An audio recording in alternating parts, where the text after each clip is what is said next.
Enquanto Hollywood passava os anos 50 fantasiando sobre os computadores do futuro, cientistas e engenheiros os estavam inventando. Olá e bem-vindos a uma viagem por dentro do computador.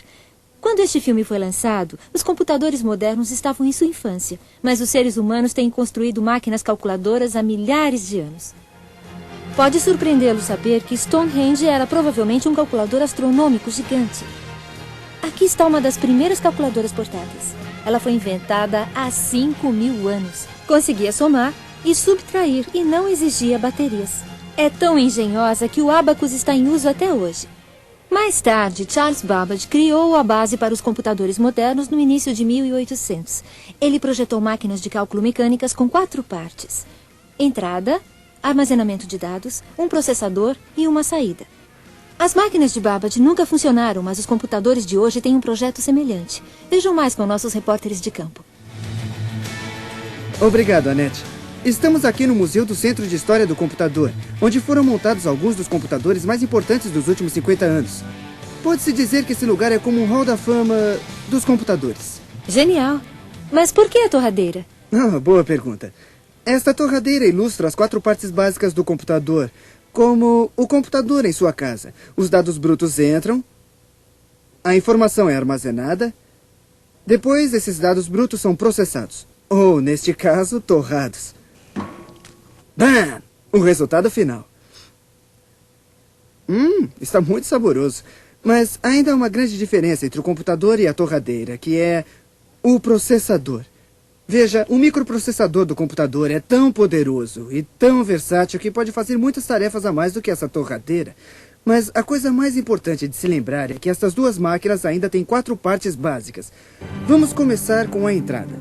Quando o primeiro computador de uso geral foi construído em 1945, os dados eram colocados mudando-se chaves e ligando fios. Aquele computador, a propósito, era chamado Integrador Numérico e Calculador Eletrônico, ou ENIAC. Consegue imaginar ter um computador sem um teclado para entrar os dados? Durante anos, cientistas e engenheiros tiveram que lidar com alavancas e girar botões e até furavam cartões para introduzir os dados no computador. Mesmo esse pessoal do computador de cozinha precisava mudar de chaves para armazenar suas receitas. Claro que hoje a entrada de dados tomou muitas formas diferentes. A partir do clique de um mouse a um microfone digital e tudo o que há entre ambos. A Rebecca tem a segunda parte da história. Como a máquina de calcular de Babbage, a segunda coisa que um computador tem que fazer é armazenar dados, seja temporariamente, enquanto estão sendo processados, ou a longo prazo, de modo que você os acesse quando os quiser de novo. Um tipo de armazenamento é a memória só de leitura, ou ROM, e a ROM é programada em chips de computador, de modo que não possa ser alterada ou perdida. Você usa a ROM cada vez que liga o seu computador.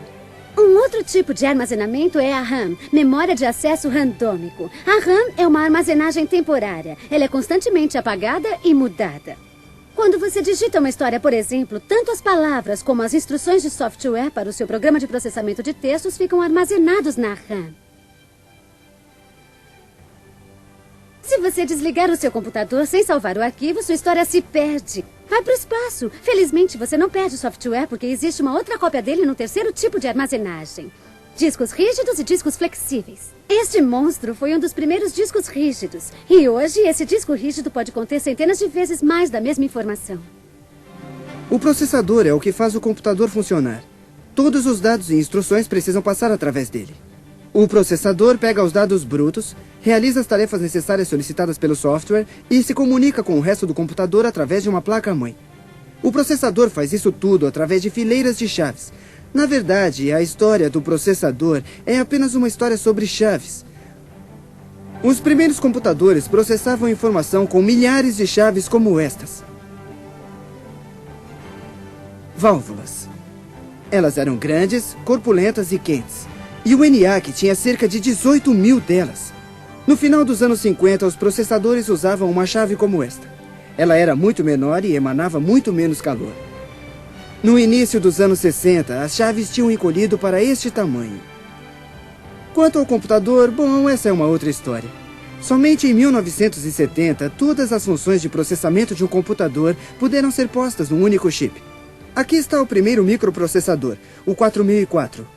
Foi criado pela Intel em 1971 para esta calculadora. As pessoas chamavam isto de chip de computador. Microprocessadores podiam ser programados para muitas tarefas diferentes. E como os maníacos por computador logo perceberam, esses processadores podiam ser usados como o cérebro de um computador pessoal. Desde os anos 70, os microprocessadores foram diminuindo e se tornando cada vez mais poderosos. São realmente os processadores que levaram à revolução do computador. Mas espera um pouco, Bruno. Todo o poder de processamento não te leva a parte alguma, a menos que as pessoas obtenham os resultados. E isso nos traz a parte final do computador, a saída. A saída é qualquer coisa que possa ser reconhecida por nós ou por uma máquina. E ela pode assumir uma grande amplitude de formas, incluindo som, vídeo ou, no caso deste velho clássico, impressão. As pessoas interpretavam os cérebros eletrônicos dos primeiros computadores como se fossem cérebros humanos. Mas tudo que um computador faz deve ser processado matematicamente.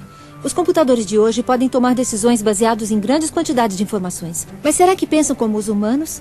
Rebecca consultou alguns peritos. Os computadores receberam muita atenção por sua habilidade no xadrez. E os jogadores praticam regularmente contra programas computadorizados. Então, nós achamos que eles poderiam ter uma ideia de como um cérebro de computador é diferente do humano. É diferente, sim. Um computador é muito mais constante, faz jogadas melhores do que você conseguiria imaginar. Os computadores pensam mais jogadas para frente do que um ser humano e consideram todas as possibilidades em poucos segundos, enquanto nós consideramos todas as possibilidades em algumas horas. Você acha que um computador tem cérebro? Eu não acho que ele tenha cérebro. Ele tem um tipo de memória que ele usa para... Ele não pensa. Sim, a criatividade conta. Antes de mais nada, ela ajuda você mais com seu planejamento. Você pode ver muito mais à frente e fazer jogadas mais complicadas. Você pode estar cansado quando você joga. Você pode sentir medo do adversário e isso pode prejudicar a sua habilidade. Você pode ser muito mais fraco por isso, mas o computador não sabe com quem está jogando. Ele não tem medo de nada, não se cansa. Checkmate. Essa é a história, Annette. Parece que os computadores e os cérebros humanos ainda têm algumas diferenças.